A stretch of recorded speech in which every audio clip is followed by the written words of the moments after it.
Hey everyone, it's Jake from Wani, and today we have a very special guest with us. We have the mighty Berserker Blothar from our Lords and Supreme Rulers Gwar. Welcome, Blothar. Well, it's good to be here.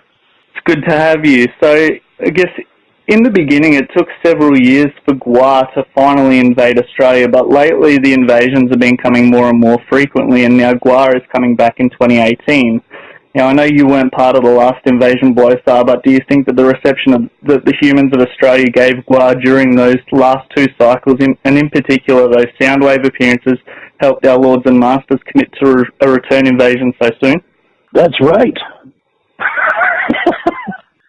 Well, absolutely. I mean, as far as I know, that was the first time that Gwar had ever gone to Australia. And, or maybe they went one time before, I don't know. But anyway, they went over there. And they were very pleased by the outstanding levels of depravity and drunkenness displayed by the Australian peoples. And so they said, you know, I mean, when they presented with a chance to return, why the hell not? We'll go anywhere where there's money and cheap sex and booze. So would you say that that's something that makes the humans of Australia an appealing location to invade? Or, I mean, do we just have highly addictive humans for consumption? Well, look, you know, there are different types of people in the world. I remember when the first time that Gwar ever played in Germany. And, you know, the people there, they stood back smoking cigarettes and looking down their noses and thinking to themselves that, and I don't know, after we played, you know, when we squirted blood on them, they just kind of ran away. And then after we played, they came up and they all had one big question, and that was, why? Why do you do what we do? And the answer was, because we fucking want to. You know, Australia is a place that gets Gwar. Australia understands that Gwar is about fucking and fighting and the glory of just lowbrow culture, sex, violence, rock and roll, having a good time. You know, Australia's off the hook, man. It's put another kid on the Barbie and let's eat. So this invasion in particular captures our East Coast cities of Brisbane, Sydney and Melbourne, which are the cities that most people would normally consider an Australian tour. But it also includes the fine city of Adelaide. So what drew you to invading Adelaide as well? Was it that the city is known as the city of churches and you wanted to assert that Gwar is the only powerful force in the galaxy? Or is it so you can stop at a fantastic wine region and just get loaded? Yeah, I mean, you know, Adelaide, I don't know anything at all about Adelaide, other than that it's like Australia's fifth city, right? It's kind of maybe not as many people there as other places. I don't know if it has what sort of reputation it has. You mentioned that it has a reputation as the city of churches. You know, I mean, when it comes to spirituality in Australia, my focus wouldn't be on the Western world and Christian churches. You know, as far as a civilization that's reached the peak of sort of cultural refinement, that would be the Aboriginal population in Australia. But you know, I mean, so that kind of spirituality we're interested in. The kind of spirituality represented by churches, fuck that. You know, I'd rather be in the parking lot fingering a fucking pregnant wallaby. That's a very, very valid answer coming from you, Blothar. So I guess one thing which is a little bit sensitive, but I feel the need to ask it though, is that the final invasion of the late great Oderus Urungus was in Australia. So do you think that it will be an emotional time for the Scumdogs when returning to Australia, knowing that it was the scene of his final invasion? I think in a way, this Australian trip puts a cap on that, our long period of grief and of remembrance of Oderus Urungus. And, you know, this album is all about that. And it's, in a way, I mean, it's about the band continuing and the fact that we'll be able to finally visit this place where Oderus performed for the last time will definitely be an emotional moment for the Scumdogs. Yes, you can expect us to. I mean, it's not like Gwar is a band that spends a lot of time hugging each other and crying, but we'll probably be hugging each other and crying. Yeah, fair enough.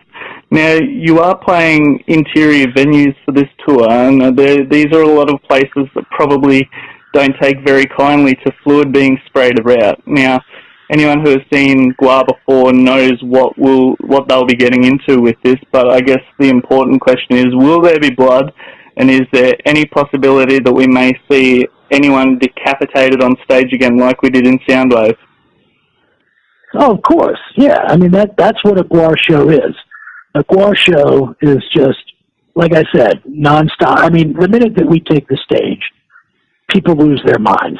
The clothes come off, the fists start flying, and if you get too close to the stage, you become part of the show. We'll rip your arm off. We'll rip your head off. Absolutely. I mean, when Gwar plays, people die. That's what happens. On stage, you know, we try to get through a set, and we're continually attacked by different enemies, who we manage to dispatch of usually. Some of them give us more trouble than others. But, you know, always, I mean, I'm sure that we'll probably, I don't know, smack around Malcolm Turnbull or Julie Bishop or something, I don't know.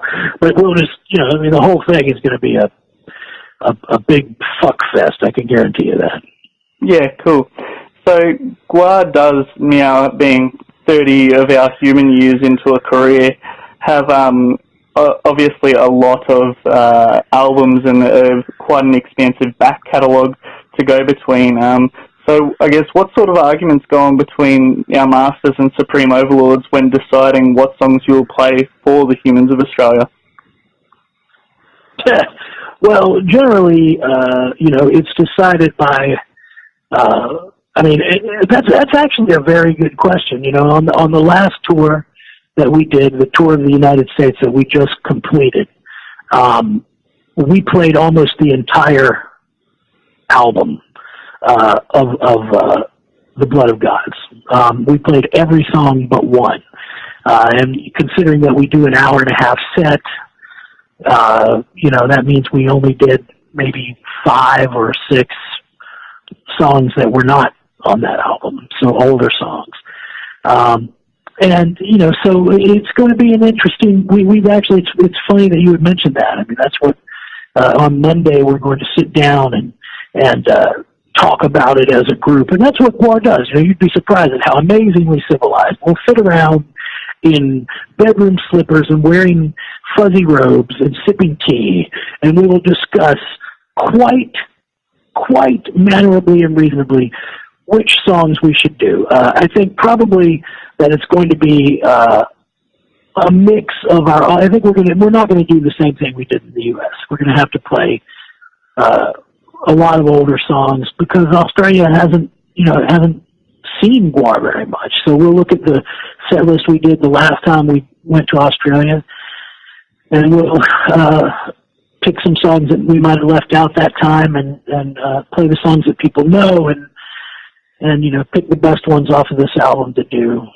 So it never really results in a lot of, you know, much of a fight. I mean, you know, pretty much Jizmac decides everything like that. We just tell him to let us know what he wants to do. He's the one that counts them off, so he's the one that calls them out. Yeah, cool. So Gwar, as you mentioned, did release their latest album, The Blood of Gods, towards the end of our 2017 human calendar year. What sort of involvement did you have in creating the latest masterpiece, and what would you say was the biggest hurdle for Gwar when preparing that record? Well, you know, what we were faced with was how are we going to, what does Gwar sound like? What are the lyrics like without Oderus Urungus? You know, how can we make a Gwar record? And I'm very, very proud that we achieved it. We made a Gwar album. The Blood of Gods fits in with everything the band's done, and I think that it stands up. And the hardest part was, knowing that we had to do something completely different. It wasn't that hard for me because I hadn't been making Gwar albums for about 20 years like the other guys have. But we went back to some of the things that sort of helped the band have success in the first place, and so we reached back into earlier styles, and then we sort of made a record that we didn't try to do the same things that the band had been doing with Oderus. There's a lot more room in the music. There are fewer lyrics.